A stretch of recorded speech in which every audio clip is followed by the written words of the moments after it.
नमस्कार, बिहार मिथिला न्यूज में आपका स्वागत है। मैं मनोज। लगातार आज हम दिखला रहे हैं दरभंगा, मधुबनी, समस्तीपुर और झंझारपुर का पूरा विश्लेषण। और आज हम बता दें, हमारे साथ अभी राज्यसभा नवनिर्वाचित राज्यसभा सांसद हैं धर्मशीला गुप्ता। आपका स्वागत है जी। आप सभी को नमस्कार। देखिए, आज इनका स्टूडियो में बुलाना काफी महत्वपूर्ण है। जरा गौर से इनके पूरे बयान को समझिएगा, क्योंकि कहा जाता है कि एक जमीन से जुड़ी हुई महिला को, जिन्होंने जीवन भर संघर्ष किया अपने पार्टी के लिए, पार्टी ने उनको रिजल्ट के रूप में, परिणाम के रूप में उन्हें सांसद बनाया, जो सबके लिए आश्चर्य का विषय था। सभी पूछते थे धर्मशीला गुप्ता आखिर राज्यसभा सांसद कैसे बन गए।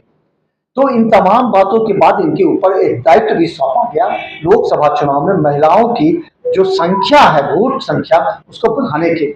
इस पर हम बात करेंगे। तो एक चीज, चुनाव से पहले आप राज्यसभा सांसद बने, एक दायित्व भी सौंपा गया होगा आपको जी। तो उस समय आपको कैसा एहसास लगा जब सबसे पहले आपको सूचना मिली होगी, पहला फोन जो धर्मशीला गुप्ता को बताया गया कि आप राज्यसभा के सांसद बन गई, कैसा लगा होगा आपको?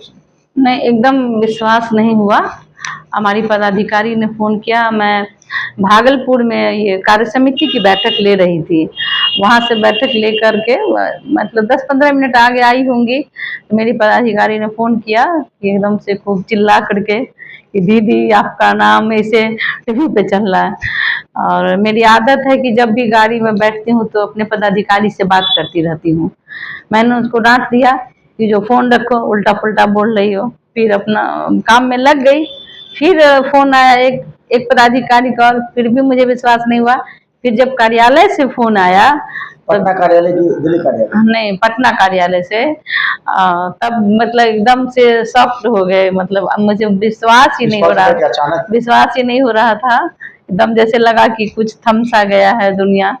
और फिर ये आपको लगा कि मोदी सरकार ने आपको एक सम्मान दिया और एक कार्यकर्ता को जमीन से उठा करके आसमान पर बिठा दिया। इस खुशी के बाद आपके ऊपर दायित्व भी भाजपा ने सौंपा होगा।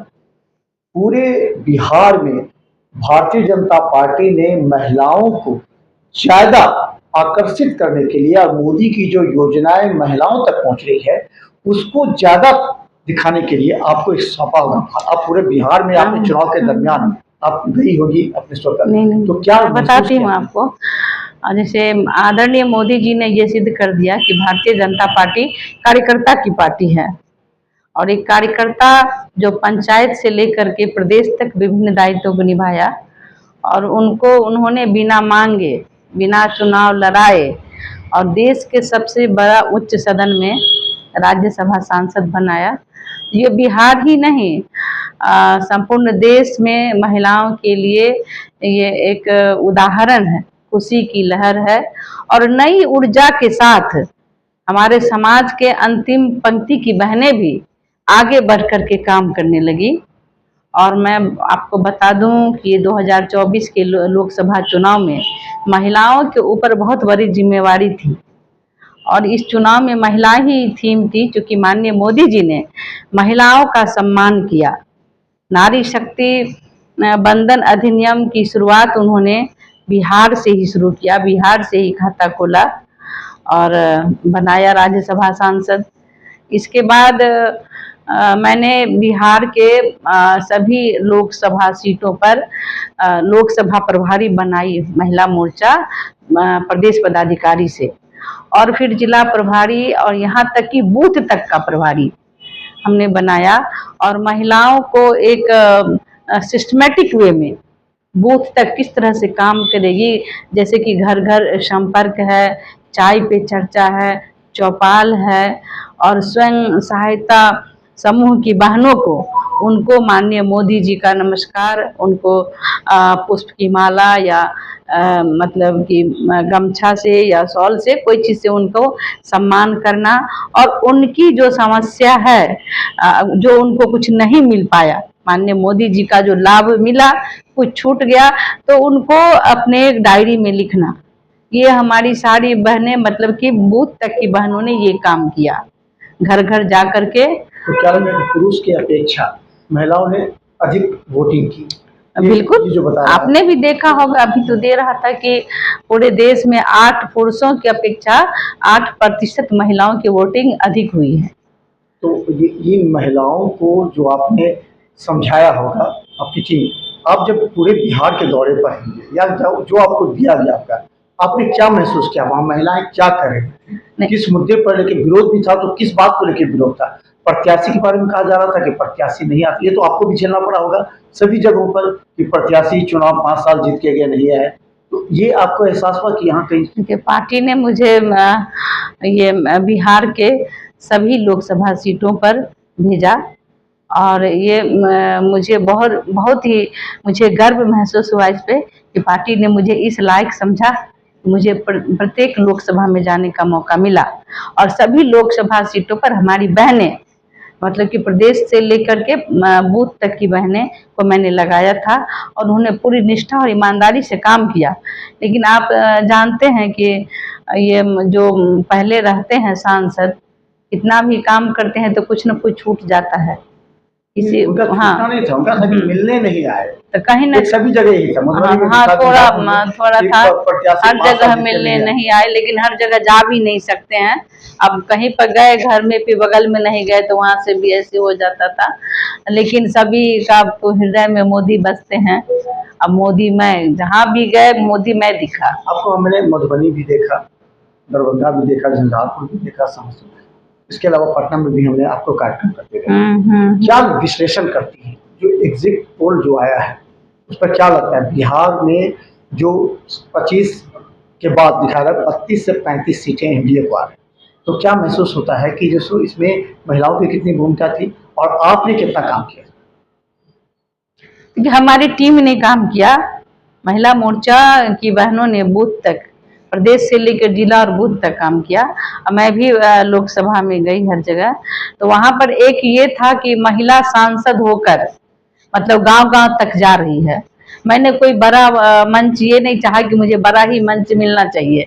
मैं घर-घर जाकर भी संपर्क करती थी, कहीं पे चौपाल लगाती थी, कहीं पर जो जिन बहनों को लाभ मिला है मोदी जी के द्वारा, प्रधानमंत्री आवास, शौचालय, उज्ज्वला, और एक बहुत ये बात मुझे देखने को मिली कि जब मैं मिलती थी बहनों से तो उन्होंने कहा था कि जो मोदी ने मुझे पेट भरा, मुझे अनाज दिया, मैं उसी को वोट दूंगी।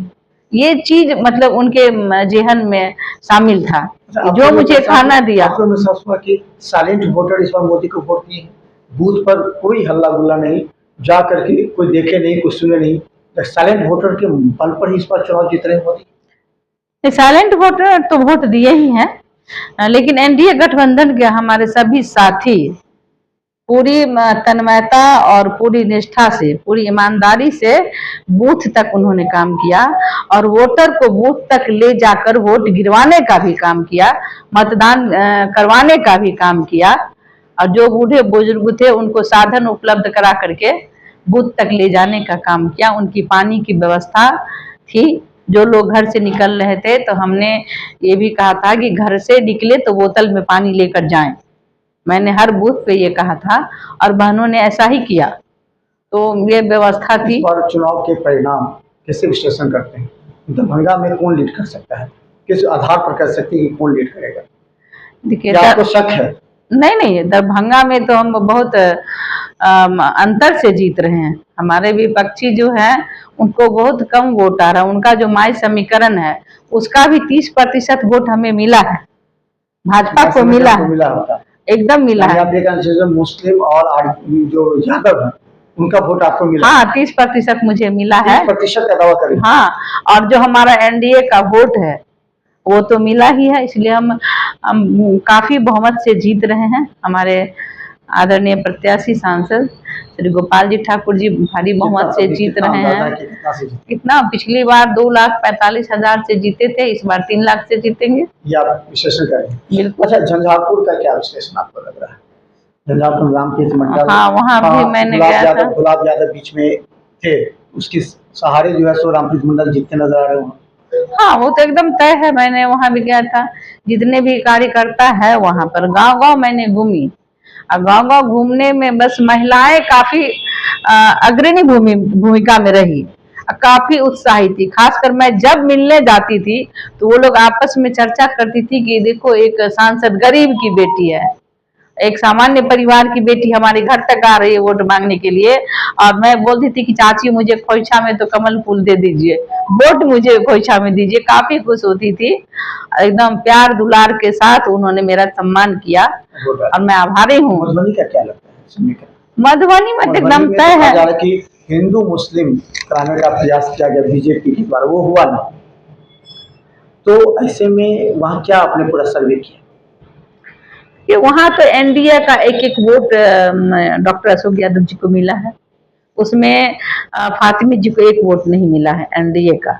उनका जो माय समीकरण है वो वोट उनको मिला है, लेकिन उसमें से भी हमें 30% वोट हर लोकसभा में मिला है। कौन कौन क्षेत्र में आप जो मधुबनी गए थे आपने विश्लेषण किया? मैंने मधुबनी गया या सिंहवाड़ा, भरवाड़ा, शहरी क्षेत्र में क्या मनेर, मधुबनी में यहाँ बाहर लाखी, सारे वैश्यों का वोट मिला है, अति पिछड़ा का। मधुबनी में वैश्य वोट पर बात चल रही थी, समीर महाशय और सुमन महाशय दोनों घूमे हैं कि नहीं इस बार आरजेडी को वोट, क्या लगता है कि उनको वोट दिया है उनको?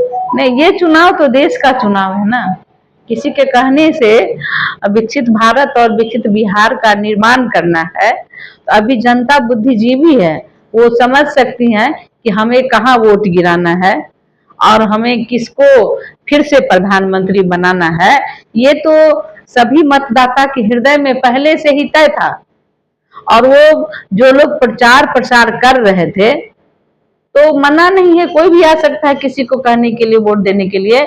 लेकिन ये प्रत्येक लोकसभा की सम्मानीय मतदाता बंधुगण ने तय कर लिया था कि जो विकसित भारत और विकसित बिहार के निर्माण में अपना मतदान करूंगा।